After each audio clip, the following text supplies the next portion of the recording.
नमस्कार, जेके news point live में आप सभी का स्वागत है और मैं हूं चेतना शर्मा आपके साथ। 5 अगस्त का दिन ना कि सिर्फ जम्मू कश्मीर के लिए बल्कि पूरे भारतवर्ष के लिए एक ऐतिहासिक दिन है, ना भूलने वाला दिन है, क्योंकि जहां पर जम्मू कश्मीर की बात करें तो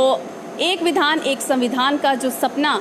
हमारे भारत के तमाम क्रांतिकारियों ने देखा था, वो सपना जो है 2 साल पहले पूरा किया गया था। हालांकि वहीं कुछ लोगों की बात करें तो इसके विरुद्ध भी कई बार जो है आवाज़ उठाई गई। कई पॉलिटिकल पार्टीज़ की अगर बात करें तो कई पॉलिटिकल पार्टीज़ भी जो है इसके खिलाफ खड़ी हुई और लगातार ये मांग की गई कि जो स्पेशल स्टेटस जम्मू कश्मीर को दिया गया था वो एक बार फिर वापस लाया जाए। लेकिन वहीं सच्चाई की अगर बात करें तो सच्चाई यही है कि 370 अब जम्मू कश्मीर में नहीं रहा और भारत का एक अभिन्न हिस्सा जो है एक बार फिर जम्मू कश्मीर बन गया। और उसी के साथ अगर बात करें तो आज 5 अगस्त को 2 साल जो है ये पूरे कर दिए गए, जहां पर नए जम्मू कश्मीर का सपना एक तरह से देखा गया था और क्या कुछ अब बड़े बदलाव जम्मू कश्मीर में देखने को मिले हैं, इस पर चर्चा करना बहुत ज़रूरी हो जाता है। क्योंकि जहां पर 2 साल बीत गए और उसके बाद जो एक तरह से आश्वासन दिए गए थे कि 370 हटने के बाद बहुत से बड़े बदलाव जम्मू कश्मीर में देखने को मिलेंगे, डेवलपमेंट होगी और यहाँ के जो लोग हैं उनके लिए तरक्की के अवसर खुलेंगे और वहीं जम्मू कश्मीर में भी जो है पूरी तरह से डेवलपमेंट की जाएगी। वहीं पर अगर बात करें बदलाव की तो क्या कुछ चेंजेस हुई हैं, कुछ ऐसे बदलाव हुए जो हम सब ने देखे। क्योंकि अगर 2019 की अगर बात करें 5 अगस्त को जिस दिन ये फैसला लिया गया कि 370 को जो है हटा दिया जाएगा और उसके बाद किस तरह से बड़ी बातें जो है वो सामने रखी गई, कर्फ्यू जो है पूरी तरह से लग गया, लोगों ने काफ़ी जो है अपनी बात रखने की भी कोशिश की, लेकिन उसके बावजूद भी जो है सरकार रहा। अब क्या कुछ बड़ी चेंजेस हुई हैं उस पर भी आपको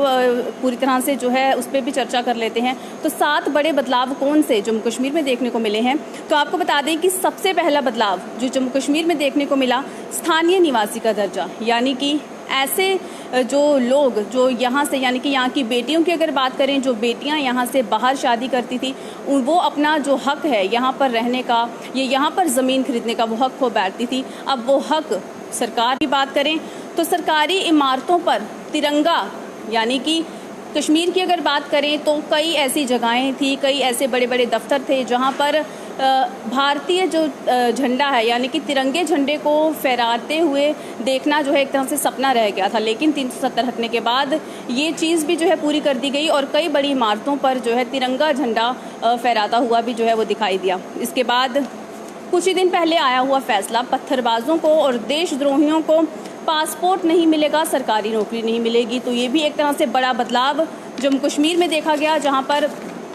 आतंकवादियों जो गतिविधियां हैं और आतंकवाद से जुड़े हुए जो लोग हैं उन पर नकेल कसने के लिए इस तरह का फैसला लिया गया, ताकि जो युवा हैं यहाँ से आतंकवाद खत्म हो सके और युवाओं को जिस तरह से इस चीज़ में धकेला जाता है उस पर जो है अब रोक लगाई जा सके। इसी के साथ सत्ता का विकेंद्रीकरण, यानी कि जहाँ पर हमने बीडीसी चुनाव देखे, ब्लॉक डेवलपमेंट काउंसिल के चुनाव जो है यहाँ पर किए गए और पूरा फोकस जो है इस पर किया गया और पॉलिटिकल पार्टीज़ ने भी इसमें पूरी तरह से बढ़ चढ़ कर हिस्सा लिया। इसी के साथ गुपकार गठबंधन की अगर बात करें तो गुपकार गठबंधन का जो मुद्दा है वो भी काफ़ी देर से गरमाया हुआ था और हम सब ने देखा कि किस तरह से ऐसी पार्टीज़ जो एक दूसरे के विपक्ष में हर बार खड़ी होती थी वो भी एक साथ मिलकर जो है उन्होंने अपना एक गठबंधन बना लिया, जिसका नाम गुपकार गठबंधन जो है रखा गया। और उसके बाद एक और जो है बड़ा बदलाव जम्मू कश्मीर में देखा गया, शेख अब्दुल्ला का जन्मदिन नहीं मनाया जाता है। जहां पर हर साल 5 दिसंबर को शेख अब्दुल्ला का जन्मदिन मनाया जाता था, लेकिन वहां पर भी 370 हटने के बाद इस पर अंकुश लगा लिया और उसके बाद से 5 दिसंबर को मनाया जाने वाला शेख अब्दुल्ला जी का जो जन्मदिन है वो भी मनाना अब बंद कर दिया गया। तो इस तरह से